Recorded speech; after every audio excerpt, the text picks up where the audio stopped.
If you can't make it through this video, you most likely will be a bad hire or make a hiring decision costing you thousands. I even removed all of the distractions in the background, as you can see, so you can go ahead and focus. So how do you know if you're unknowingly sabotaging your job search? In this video, I'm going to help you uncover the 5 surprising signs that you might be a bad hire and why employers could be avoiding you.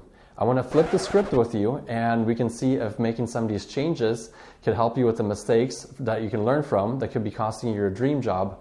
And if you're an employer, you're obviously making some expensive hiring decisions if you're not considering some of these points. Now don't worry, I'm not here to judge unless you're the reason that the company Wi-Fi password gets changed every week. That's the second time this week already. Can't believe it. In that case, maybe. But trust me, you're not the only one. As a hiring manager and a candidate, I'm guilty of some of these mistakes too.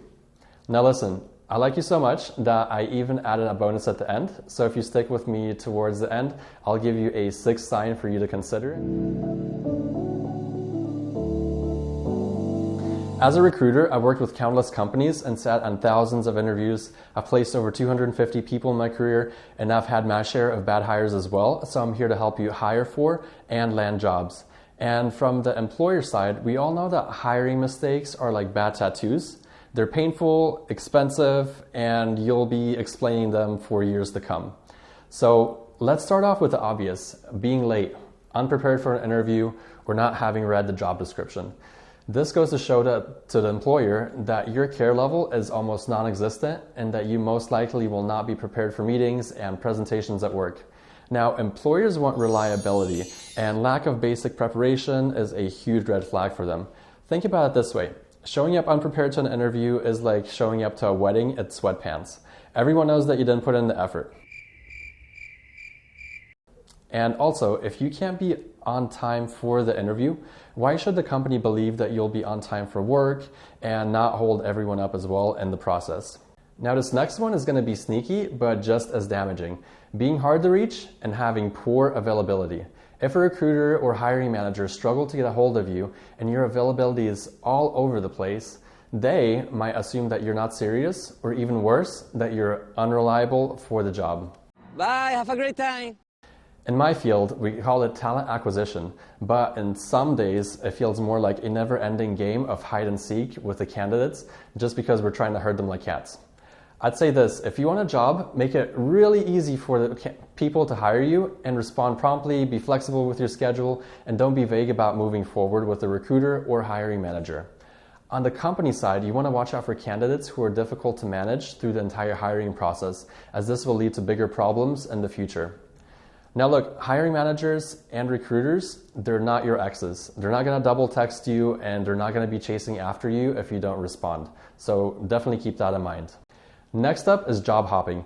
Too many jobs, short-term roles. This isn't always a bad thing, but as a strategic moves, they can increase your salary and experience. But if your resume looks like a patchwork of short stints across different industries and different jobs, that's a huge red flag for everyone. So if you've been job hopping to increase your salary, at some point what will happen is that you will hit the upper band of said salary, where hopping jobs won't work in your favor anymore. Employers could see you as a flight risk whenever you're going to be coming to their workplace, and they're going to think, why invest in someone who's going to just leave this position in 6 months? So if your LinkedIn updates are more frequent than your iPhone software patches, then hiring managers might assume that you come with a lot of bugs. Next is where things can get a little bit awkward for everyone, and that is when your experience doesn't match your resume. So for example, if you listed X experience on your resume, but in the interview you talk about Y experience. Look, I know that we all want to stand out, our resumes should be looking good, but embellishing too much can obviously backfire on you. So if your skills don't align with the claims on your job description that you're speaking with the hiring manager about, they will notice very fast. It's okay to highlight your strengths, but overinflating them to the point where you can't back up those claims in a conversation. For example, if your resume says fluent in Spanish, but the only word you know is taco, then obviously there's a huge and major problem in this scenario. Or if your resume says team leader, but your leadership experience is picking the movies on Netflix for your group, then it might be time for a rewrite of that script. Number 5 is my pet peeve, and as a recruiter, that's bashing your last company too much.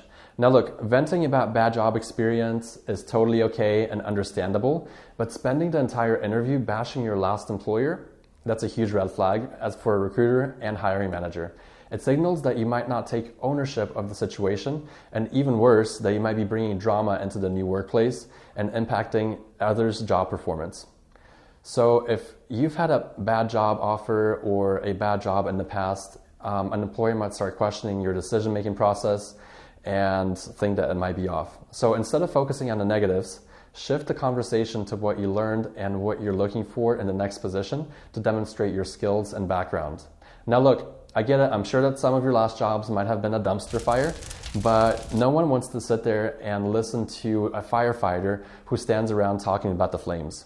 Now, if you made it this far, here's a bonus. Let's talk about money, because this is where a lot of job seekers and employers slip up. And I'm personally guilty of this one. So if you're throwing out a huge salary expectation that doesn't match your skills, the position, the knowledge, or experience, employers might find this instantly disqualifying for you. Bye, have a great time. Before you go into an interview, you want to do your research on the salary. Understand the salary trends in your industry and self-reflect. So you want to think about what are some of the things that make you stand out as a candidate. Do you bring something unique to the table that justifies a higher salary? If not, you might need to adjust your expectations. Also, if you want to reach out to me in the comments below asking about salaries, I can do it for a couple of you, but I can't do it for like 1 million views if that ever gets to that point. So yeah, just let me know in the comments so we can work through it. But look, we all want to make big money at the end of the day, but if your only unique skill is sending emails with perfect emojis, you might need to dial it back a little bit. So if you're asking for a 6-figure salary with entry-level skills, it's like trying to buy a Ferrari on a bicycle budget. Nice try, but you're probably going to only be able to afford that Ferrari sticker for that bicycle. So if you're making any of these mistakes, the good news is that every one of these is fixable. Recognize the signs that can help you course correct and make yourself a stronger candidate. And employers, what you want to watch out for is that these signs as well, because the problems can really snowball and you will be eating shaved ice for breakfast, lunch, and dinner fairly soon if you make some bad hires. Okay, if you found this video helpful and want to improve your interview game next, check out my next video on how to nail your interviews. And don't forget to drop a comment down below. Let me know what your hiring or interview mistakes have been in the past. Maybe some of these I didn't cover. Maybe the video is going to get too long, so who knows. But I want to hear from you. Don't forget to like and subscribe, and I'll talk to you soon in the next one.